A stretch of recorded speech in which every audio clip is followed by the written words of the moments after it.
They arrive in silence, dressed in black suits, cold, emotionless faces, pale skin, eyes that seem to pierce through reality. Their message is always the same: you didn't see anything. But who, or what, are the real-life men in black? For decades, stories have emerged from frightened witnesses and UFO researchers alike, whispering about encounters with mysterious agents who appear out of nowhere after a strange sighting or unexplained event. Most assume it's just a Hollywood fantasy, a plot device created for blockbusters starring Will Smith and Tommy Lee Jones. But the chilling truth is, the men in black, in some form, have been reported for over 70 years.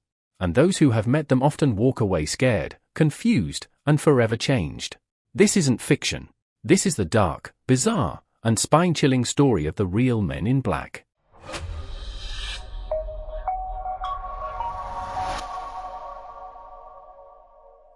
Chapter 1, The First Visit, 1947, The Summer UFOs Took Over America.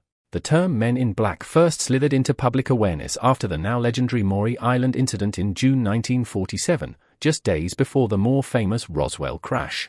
Harold Dahl was patrolling Puget Sound, Washington, in a boat with his son, dog, and crew when he claimed to see 6 flying donut-shaped discs in the sky. One of them began to malfunction and release slag-like debris, killing his dog and injuring his son.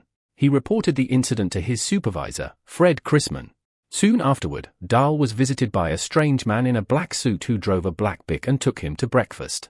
Dahl described the man as having unnaturally pale skin, no eyebrows, and an oddly mechanical demeanor. Over coffee, the man recited details about the incident Dahl hadn't publicly shared, and then warned him to never speak of it again. Dahl didn't heed the warning. He regretted it. His phone began to click and buzz with static. He claimed to be followed. Family members fell ill. His boat exploded under mysterious circumstances. Were these agents of the US government, or something far more sinister? Chapter 2, The Classic Encounters, 1950s-60s. By the 1950s, sightings of UFOs were becoming a global phenomenon, and so were reports of the men in black. In 1956, paranormal investigator Albert Bender, founder of the International Flying Saucer Bureau, was on the verge of publishing groundbreaking findings about extraterrestrial life.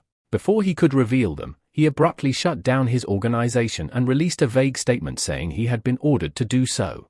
Later, he confessed in a book titled Flying Saucers and the Three Men that he was visited by 3 strange men dressed entirely in black, who appeared out of thin air in his bedroom.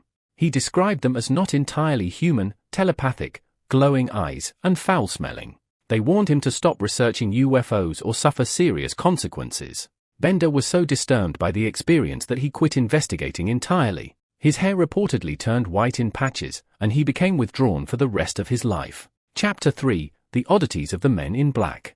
The real terror of the men in black is not just their existence, but their behavior. They don't act like normal humans.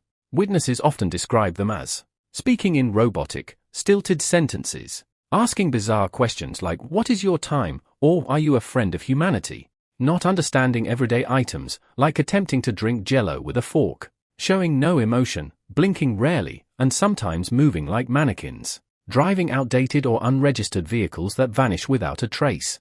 In one terrifying account from 1968, UFO researcher Jack Robinson and his wife began noticing a man in black watching their apartment building every morning. One day, a friend snapped a photo of the man hiding behind a pillar. The photo shows a man in a black coat and hat with a blank expression, staring directly at the camera, ominously still. What are these entities? Government agents? Aliens?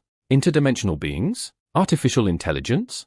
Or psychological manifestations triggered by trauma and paranoia? No theory fully explains their existence. Chapter 4, Government Disinformation, or Something Else. Skeptics argue the men in black are simply government operatives tasked with silencing leaks about secret projects.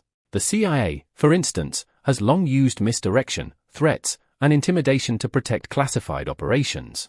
However, this theory quickly unravels when you consider the paranormal nature of many MIB sightings. In 2002, a man named Dan Aykroyd, yes, the famous actor and lifelong UFO believer, was filming a documentary series called Out There. During a phone call, he saw a black sedan across the street. 2 men in black suits got out and stared him down. Seconds later, he was told by the studio that the show had been cancelled. No reason given. Another case involves a hotel in Niagara Falls, where 2 men in black reportedly entered the lobby asking for a manager who had recently seen a UFO. They asked strange questions, never blinked, and frightened everyone present. CCTV footage allegedly captured the moment, but the video has never been released. Here's a haunting truth: most people who report seeing a UFO or experiencing something strange never expect to be visited. Then, out of nowhere, they see the black car, the emotionless man in the suit. The warning: their lives are never the same. So the next time you look up and see something strange in the sky, something that shouldn't be there, think twice before telling anyone. Because if the stories are true, they'll already know. And then, they'll come for you. The men in black aren't just legends. They're watching, always. Are the men in black real? What do they want? And most terrifying of all, why do they show up after the truth tries to escape? Let's hope you never find out.